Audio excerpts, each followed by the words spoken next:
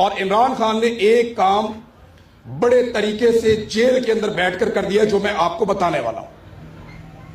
عمران خان نے یہ کیا کہ پولیٹیکل لیڈرشپ کے پاس جو کمانڈ تھی پبلک کی، وہ پولیٹیکل لیڈرشپ سے آہستہ آہستہ لے کر سوشل میڈیا کو منتقل کر دی۔ آج عمران خان اور پاکستانیوں کے بیچ میں جو برج ہے وہ سوشل میڈیا ہے۔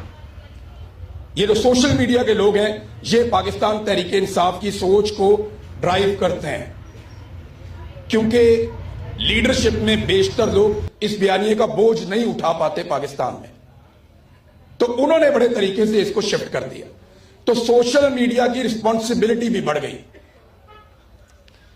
کیا جو سوشل میڈیا کے لوگ ہیں وہ اپنا وہ رول پلے کر رہے ہیں؟ کیونکہ یہ سوشل میڈیا کانفرنس ہے، تھوڑی سی مجھے بات کرنی ہے۔ آپ ذرا ہاتھ کھڑے کریں، آپ میں کس کس کے پاس سوشل میڈیا کے اکاؤنٹس ہیں؟ آپ میں سے ایکس کون استعمال کرتا ہے؟ سب استعمال کرتے ہیں، دیٹس گڈ۔